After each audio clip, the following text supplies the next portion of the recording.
حضرت مرزا مظہر جانے جانا فرماتے ہیں کہ بارش ہوئی تھی تازی تازی دلی میں، تازی تازی بارش ہوئی تھی. ایک بابا لکڑی کے جوتے پہنے کھڑا ہوں، اللہ اللہ اللہ، اسی کسے دے کچھ بھی نہیں لگ دے، نہ کوئی ساڈا دردی. بابا مست ہو کے جا رہا، اللہ اللہ کرتا جا رہا.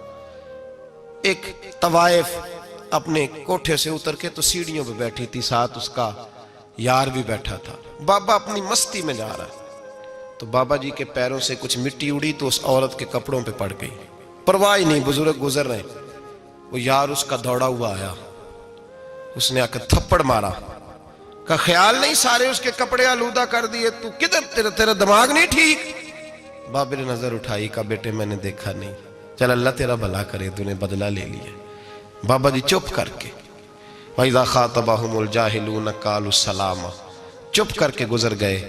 ٹھنڈ کا موسم تھا، بارش تازہ ہوئی تھی، حلوائی دودھ کاڑ رہا تھا. اس نے بٹھایا بابا جی کو پھٹے پہ، پیالہ پکڑا، دوڑ کے آگے بڑھا. بزرگ آ گئے، آئیے بیٹھیے. دودھ کا گرم گرم پیالہ شکر ڈال کے دیا. بابا جی نے دودھ پیا، پھر نظر جھکی، پھر رنگ بدلا.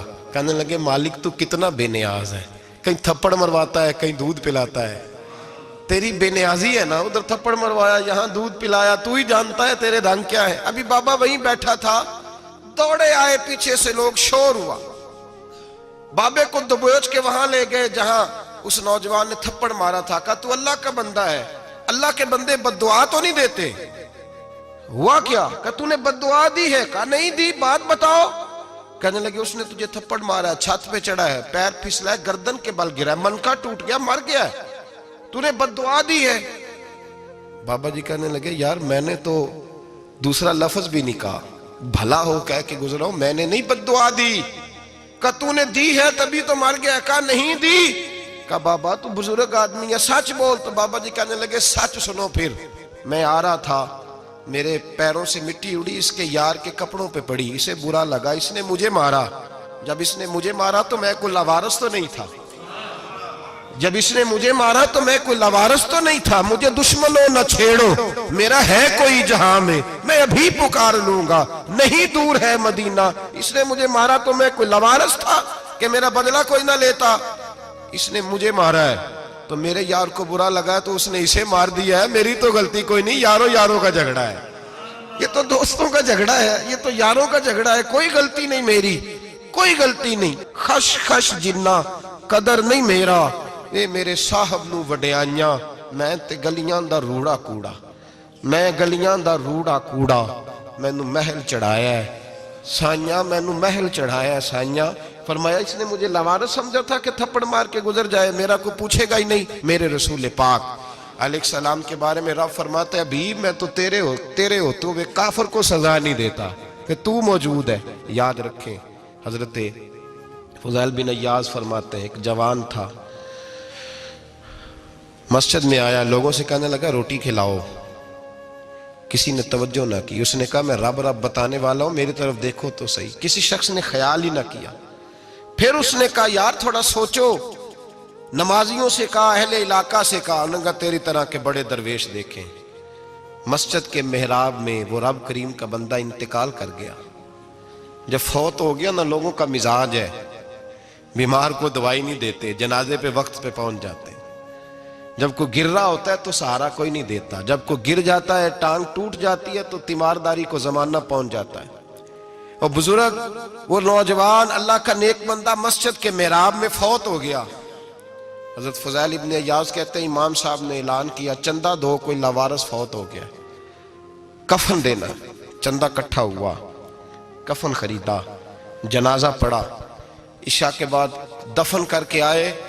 فجر کی نماز کے لیے جب امام اور مؤذن مسجد میں آئے تو چیخیں مارنے لگے، تڑپنے لگے. دور دور تک آوازیں پھیل گئی، دنیا دوڑی آئی. کیا ہوا؟ کہنے لگے وہ جو تم نے کفن پہنایا تھا وہ یہاں پڑا ہوا ہے، اور دیکھو کفن پہ تحریر لکھی ہے. تحریر کیا ہے؟ عرش کے مالک نے فرمایا میرے دوست نے روٹی مانگی تم نے دی نہیں، اس نے تمہیں میرے قریب کرنے کے لیے اپنی طرف توجہ کرائی، تم نے کی نہیں. اور میرا یار تمہارے کفن کا محتاج تھا، سنبھال کے رکھو اپنا کفن، میں نے اسے جنت کا لباس عطا فرما دیا، سنبھال کے رکھو. یہ کوئی لاوارثوں کا ٹولہ ہے؟ یاد رکھیں جو وارث والے ہیں، وارث والے ان کا رنگ اور ہے، جو ماننے والے ہیں ان کا مزاج اور ہے۔ اپنی زندگی لوارثوں کی طرح نہیں گزاریں، تھوڑا سا ادھر گیا تھا تو پھر تھوڑا سا ادھر گیا تھا تو تھوڑا سا، یہ کیا بات ہوئی، یہ کیا بات ہوئی؟ اپنے آپ کو، اپنی نسبت کو، اپنے عقیدے کو مضبوط رکھیں۔ 1 انچ کے لیے اعلیٰ حضرت فاضل بریلوی رحمت اللہ علیہ کے مکان کی دیوار گر گئی، ایک کونا مکان کا، آپ جانتے ہیں پرانی دیواریں چھوٹی ہوتی تھی اور بارشوں میں اکثر گھروں کی دیواریں گری ہوئی ہوتی تھی، ایک سائیڈ کی دیوار گر گئی تو اس کونے میں ہندوؤں کا گھر تھا۔ اب مستری صاحب رات کو آئے، ان سے بات ہوئی تو کہنے لگے سویرے کام شروع کروں گا۔ کہا 1-2 صاحب نے کہ ہندوؤں کا گھر ساتھ ہے اور وہ دشمن بھی بڑے زیادہ ہیں، تو رات کو ہی ہو جائے۔ کہنے لگا جی نہیں، میری مجبوری ہے، مزدور کہاں سے لاؤں گا، بڑے معاملات ہیں، سویرے شروع ہوگی۔ اب رات کو مولانا ظفر الدین بہاری علیہ رحمہ کہتے ہیں بچے مدرسے کے، باقی سارے لوگ، سب کو جمع کیا گیا، چونکہ اس طرف سے تھوڑا خطرہ تھا ہندوؤں کی جانب سے۔ کہا جناب یہ بڑے دشمن ہیں اسلام کے، تو اس طرح کرو کہ 2-3 بچوں کی ڈیوٹی لگائیں یا کچھ لوگوں کی یہاں رات کو پہرا دیا جائے۔ ٹھنڈ بھی بڑی زیادہ تھی، کھڑا ہونا بھی مشکل تھا۔ اعلیٰ حضرت رحمت اللہ علیہ عشاء کی نماز کے بعد جلدی حجرہ خاص میں تشریف لے جاتے تھے۔ اس رات جب دیکھا نا باہر شور ہو رہا ہے تو اسی طرح سر پہ ایک رومال لپیٹا تو باہر آ گئے، کہنے لگے کیا شور ہے؟ کہا حضور سردی ذرا زیادہ ہے تو یہاں کسی کی ڈیوٹی لگانی ہے پہرے کی۔ 2 منٹ خاموش رہے، پھر فرمانے لگے کوئی ضرورت نہیں، جاؤ سو جاؤ سارے جا کے، کوئی ضرورت نہیں، جاؤ اپنے اپنے گھروں کو، کوئی حاجت نہیں، پہنچ جاؤ۔ کہا حضور مہربانی کرے، وہ طے ہونے لگا تھا۔ فرمایا میری وجہ سے کیوں کوئی ساری رات بیدار رہے، جاؤ تمہیں کہا نا آرام کرو۔ لوگ سو گئے۔ صبح فجر کی نماز پڑھ کے اعلیٰ حضرت رحمت اللہ تعالی علیہ جب سیڑھیاں اتر رہے تھے رضا مسجد کی، تو وہ جس ہندو کی جانب سے زیادہ خطرہ تھا وہ سیڑھیوں پہ بیٹھا تھا، مسجد کی سیڑھیوں پہ۔ سب لوگوں کی توجہ ہو گئی، کہنے لگا مولانا میں کلمہ پڑھنے آیا ہوں، مجھے کلمہ پڑھا کے مسلمان کر دو، میں کلمہ پڑھنے آیا ہوں، مسلمان کریں۔ لوگوں کی توجہ، اعلیٰ فرمانے لگے نہیں ابھی تو انتظار کر، تھوڑی دیر کے اچھی طرح سوچ لے، جذباتی فیصلہ نہ کر کہ تو آ رہا ہے۔ یہ کہہ کے جب 2 سیڑھیاں نیچے اترے اس کے پاس سے تو اس نے پیر تھام لیے، کہنے لگا اب ایسے تو نہ کرو، رونے لگا۔ اعلیٰ حضرت رحمت اللہ نے کلمہ پڑھایا، کچھ باتوں کی نصیحت فرمائی، تشریف لے گئے۔ گھیرنے والے گھیر کے بیٹھ گئے، کہنے لگے ہمیں بھی بتا بدلہ کیسے ہے۔ کہنے لگا دیوار گر گئی، آدھی رات کے وقت، آدھی رات تک انتظار کرتا رہا، پہرے دار کوئی نہیں، تو 2 تلواریں لے کر جب میں ان کے مکان کی جانب بڑھا، میں نے کہا آج گردن کاٹوں گا اور کاٹ کر کے نکلوں گا۔ کہتا ہے جب میں قریب آیا تو 2 شیر کھڑے تھے، اوپر سے پلٹ کے آیا تو پھر کھڑے تھے، ادھر سے پلٹ کے آیا تو پھر کھڑے تھے۔ فرماتے ہیں میں 2 گھنٹے کے بعد آیا تو پھر پلٹ کے کھڑے تھے، میں پھر 1 گھنٹے کے بعد آیا، سحری کا وقت ہو گیا تو پھر پلٹ کے کھڑے تھے، اب میں ڈر کے بھاگا۔ کہتے ہیں فاضل بریلوی نے اپنی کھڑکی سے منہ باہر نکالا، کہنے لگے اور کتنا تجربہ کرے گا، مجھے تو لاوارث سمجھتا ہے، لاوارث ہوں میں، اور کتنا تجربہ کرے گا، بس کر مان جا۔ میں نے کہا حضور یہ کون ہے، مجھے بتائیے تو صحیح یہ کون ہے۔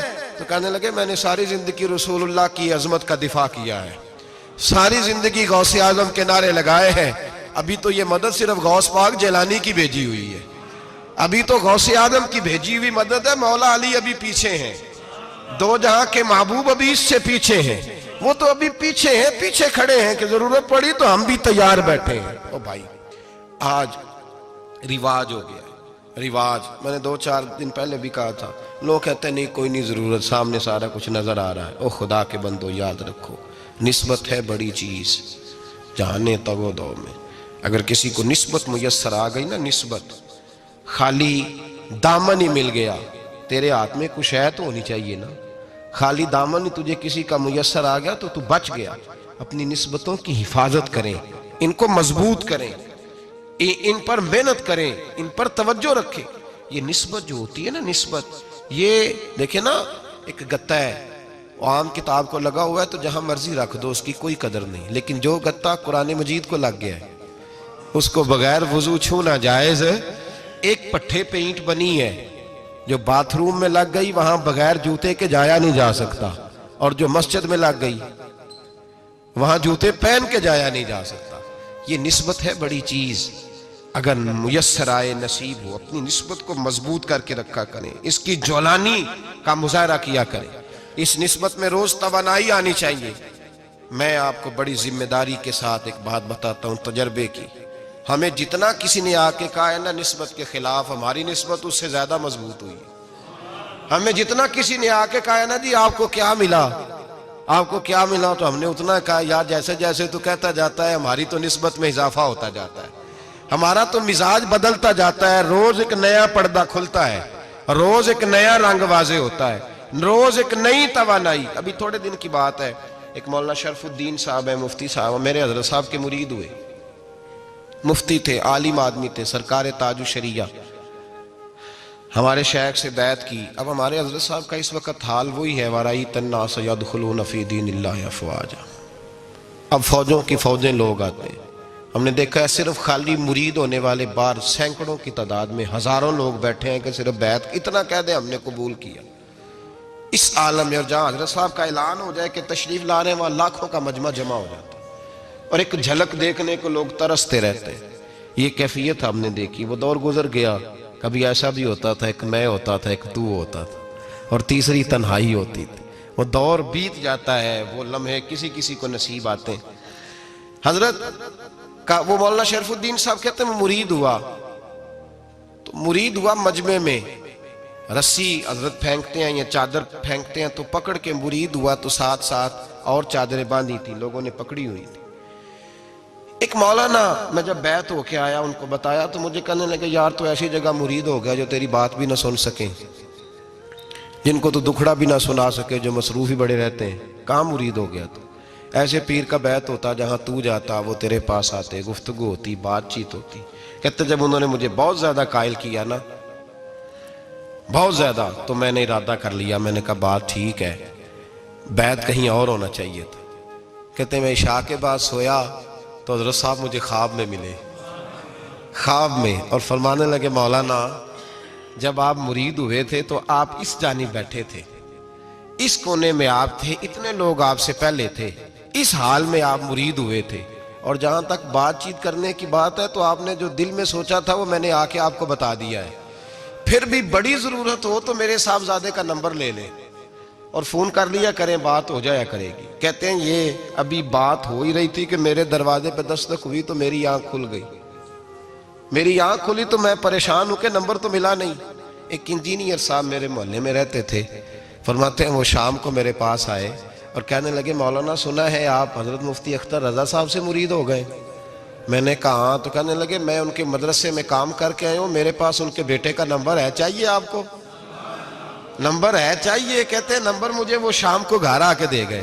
اب جب میں آستانہ نور پہ بریلی شریف ملنے کے لیے حاضر ہوا تو میرے دل میں خیال آیا, جب میں اندر گیا نا تو میرے دل میں خیال آیا حضور خواب جو آئی تھی اتنی بھی جلدی کیا ہے, ذرا ٹھہر جائیے, آپ ملے جو تھے تو صاحب نمبر بھی دے ہی جاتے. میرے دل میں خیال آیا تو السلام علیکم کے بعد حضرت کہنے لگے مولانا مجھے تو جلدی کوئی نہیں تھی, آپ کے دروازے پہ دستک ہو گئی تھی, مجھے تو کوئی جلدی نہیں تھی, آپ کا دروازہ بجنے لگا تھا, مجھے تو جلدی کوئی نہیں تھی لوٹنے کی. ہر مشکل دی کنجی یارو ہاتھ مرداں دے آئی, اور مرد نظر کرے جس ویلے مشکل رہے نہ کائی. بس لوگوں یہ یاد رکھو اور اس پہ عمل کرو, اپنی نسبتوں کو مضبوط کریں. ہمارا تو جیسے دن کا اجالا چمکتا ہے نا, چمکتا ہے دل کا اجالا, جیسے نیا دن چڑھتا ہے ہمارے لیے تو ایک نئی روشنی لے کے آتا ہے. اپنے آپ کو بیدار رکھیں. سورج اگر باہر پورا نکل آئے نا تو جو آدمی آنکھیں زور سے بند کر لے اسے کوئی شے نظر نہیں آتی. پورا سورج نکلا ہوا بھی ہو, سورج اسے نظر آئے گا جس کی اپنی آنکھیں بھی کھلی ہوں گی. تو آنکھیں نہیں کھول رہے, تو آنکھیں نہیں کھول رہے, آنکھیں, یہ شکوہ آنکھیں نہ کھولنے کا ہے, آنکھیں نہیں کھول رہے تو سورج کیسے نظر آئے گا. بات ذرا سخت ہے پر چلو آپ میرے عزیز ہیں کر جاتا ہوں. ملا رومی رحمت اللہ تعالیٰ علیہ فرماتے مجھ سے ایک شخص نے کہا کہ نبی پاک صلی اللہ تعالیٰ علیہ وسلم اگر سراجم منیرہ ہے تو نظر کیوں نہیں آتے؟ تو میں نے کہا الو اگر آنکھیں بند کر لے تو اسے کوئی شے نظر نہیں آتی, آنکھیں بند کر لے تو اسے کوئی شے نظر, تو آنکھیں تو کھولنا, آنکھیں کھول. یہاں میں اپنے کمرے میں یوں پردہ آگے کر کے لائٹ بند کر کے باہر شور مچاؤں, سورج کوئی نہیں, سورج کوئی نہیں, تو مجھے کوئی بندہ کہے گا پاگل, اس طرح کر, باہر نکل, ادھر آ تجھے دکھاؤں سورج ہے کہ نہیں، تیری تو اپنی آنکھیں بند ہے۔ اقبال کہتے ہیں دل بینا بھی کر خدا سے طلب، آنکھ کا نور دل کا نور نہیں، اندر کی آنکھیں کھول، اندر اتنا اندھیرا ہے تو باہر کیسے نظر آئے گا؟ تو لوگ آنکھ ہی نہیں کھولتے، دائیں بائیں دیکھتے رہتے ہیں۔ نسبت کو مضبوط کریں۔ رب تو فرماتا ہے حبیب تو موجود ہے تو میں کافر کو بھی عذاب نہیں دیتا۔ اب یہاں خالص نسبت کا بیان ہے، خالص، یہ نہیں فرمایا کہ حبیب ان کے عمل اچھے ہیں تو میں عذاب نہیں دیتا، یہ نہیں فرمایا کہ حبیب یہاں خانہ کعبہ ہے تو میں عذاب نہیں دیتا، نسبت کی بات فرمائی، نسبت کی۔ یہ نہیں فرمایا کہ حبیب یہاں روز طواف ہوتا ہے تو عذاب نہیں دیتا، یہاں تلاوت ہوتی ہے تو فرمایا حبیب تو ہے اس لیے میں انہیں عذاب۔ مدینے میں کبھی زلزلہ نہیں آیا، پتہ ہے آپ کو؟ اس لیے نہیں آیا کہ وہاں میرے مصطفیٰ کا گنبد خضرا ہے۔ کوئی فصل وہ بیجتے نہیں، کوئی فصل بوتے نہیں، وہ کوئی فصل بھی، لیکن دنیا کی ہر شے آپ کو مدینے میں ملتی ہے۔ جو سب سے اچھا پھل کھانا چاہے اسے مدینے میں جا کے ملتا ہے، اس لیے کہ وہاں گنبد خضرا کی ہریالی موجود ہے۔ دنیا کی ہر نعمت ملتی ہے اس لیے کہ گنبد خضرا جو موجود ہے۔ تو بھائی یہ نسبتوں کی بار ہے، نسبتوں کی۔ پرانی امتوں میں جب کوئی گناہ کرتا تھا تو دروازے پہ لکھا ہوتا تھا سویرے، میرے حبیب نے دعا فرمائی مولا یہ میرے ہیں انہیں رسوا نہ کرنا، اے اللہ میرے ہیں انہیں رسوا نہ کرنا۔ تو میرے بھائی سن لو اور یاد رکھ لو، لاکھوں پاپ بھی لوگ کر کے آئیں، سویرے منہ دھو کے نکل آئیں تو عرش کا مالک رسوا نہیں کرتا، بلکہ کہتا ہے تو میرے دامن میں چھپ جا، اندر جا کے جہاں گناہ کیا ہے وہاں جا کے دل سے سچی توبہ کر لے، میں قیامت میں بھی کسی کو نہیں بتاؤں گا کہ تو نے گناہ کیا ہے۔ تو برکت کس کی ہے؟ رسول پاک کی۔ یہ برکت کس کی ہے؟ حبیب دو عالم کی صلی اللہ۔ غلامی کا رشتہ مضبوط کریں، غلامی کا، وارث والے بنے، لوارث نہ بنے۔ لوارثوں جیسی زندگی نہ گزارے، جہاں مرضی چلے گئے، جہاں مرضی چھٹیاں کار ہے، جتنے مرضی ٹائم بتا ہے، جو مرضی طبیعت میں آیا کرتے پھرے، پتہ ہی کوئی نہیں، حال ہی کوئی نہیں، یہ کوئی کیفیت نہیں ہے کوئی بھی۔ مجھے ایک صاحب کہنے لگے کہ ایک پیر بھائی پوچھ رہا تھا حضرت صاحب کا حال کیا ہے، میں نے آج کے بعد اس نے تجھ سے پوچھا تو بالکل نہ بتانا۔ وہ کیسا بیٹا ہے، وہ کیسا بیٹا ہے جو پڑوسیوں سے دائیں بائیں لوگوں سے حال پوچھتا ہے، اسے پتہ ہی نہیں، اسے خبر ہی نہیں، اسے تو لمحے لمحے کی خبر ہونی چاہیے، اسے تو منٹ کا پتہ ہونا چاہیے تھا۔ وہ اس نے کس طرح کی نسبت رکھی ہوئی ہے جس کو ہم سایوں سے پوچھنے پڑتا ہے ذرا پتہ کر کے بتانا حال کیا ہے۔ تو کدھر تھا بھائی، اتنی دیر ہو گئی، تو نے حال بھی کسی اور سے پتہ کرانا ہے؟ میں نے کہا اس کو کہنا آج کے بعد حال پوچھنا ہوا تو خط لکھے، میں بھی جواب لکھ دوں گا، بات ختم ہو گئی۔ جب دور دور جو رہنا ہے تو ٹھیک ہے، پھر اس طرح نہ تو خدا ہے نہ میرا عشق فرشتوں جیسا، دونوں انسان ہیں تو پھر کیوں اتنے حجابوں میں ملے؟ اور اس نے کہا تھا اب کہ ہم بچھڑے تو شاید کبھی خوابوں میں ملے، جیسے سوکھے ہوئے پھول کتابوں میں ملے۔ ایسا کام نہ کریں کہ وہ انداز ہی بدل جائے، اپنے آپ کو، اپنی نسبتوں کو مضبوط کریں۔ اللہ تبارک و تعالیٰ سے دعا اور التجا ہے کہ اللہ کریم ہمیں نسبتوں کی مضبوطی عطا فرمائے، اور اللہ تبارک و تعالیٰ ہمیں یہ توفیق دے کہ ہم سمجھ جائیں اس بات کو کہ اصل بات ہے کیا، اور اصل کی مضبوطی کتنی ضروری ہے، اصل تک پہنچنا کتنا ضروری ہے۔ اور یہ بھی یاد رکھیں، اماں جب ناراض ہوتی ہے نا، جب اماں ناراض ہوتی ہے تو کہتی ہے بس نکل جاتا، فٹافٹ نکل جاتا، دوڑ جا، کوئی تعلق نہیں۔ ابا بھی کہتا ہے آج آیا تو ٹانگیں توڑ دوں گا، حال ہی کوئی نہیں۔ اور وہی بیٹا جا کے 2 منٹ پیروں میں بیٹھتا ہے، کہتا ہے اماں تجھے پتہ ہی نہیں میں کتنی ٹینشن میں تھا۔ تو وہی اماں باہر نکل کے پہلے بڑھ کے مار رہی ہوتی ہے حد کر دوں گی، پھر وہی اماں کہتی ہے بڑا پریشان ہے بیچارہ۔ یہ کیفیت ہے، اپنے آپ کو صحیح کریں، اپنی نسبتوں کو مضبوط کریں، احکامات پہ عمل کریں، محبوب کی غلامی تگڑی کریں۔ یہ جو سستیاں ہیں، کوتاہیاں، ان کو دور کریں۔ زندگی کا لطف آتا ہی تب ہے جب آپ پورے طور پر اپنے آپ کو چاق و چوبند کرتے ہیں۔ اگر تھوڑا کر لیا، تھوڑا چھوڑ دیا، 1 پڑھ لی، 3 رہ گئیں، 3 پڑھ لیں، 2 رہ گئیں، یہ لطف نہیں ہے، یہ ذائقہ نہیں ہے۔ اپنے آپ کو مضبوط کریں اور پورا مضبوط کریں، پوری اپنے اندر جو ہے وہ جولانی نسبت کی پیدا کریں۔ بس یہ دعا کریں اللہ جب تک زندہ رکھے غلامی میں رکھے، اور مارے تو غلاموں جیسی موت عطا فرمائے۔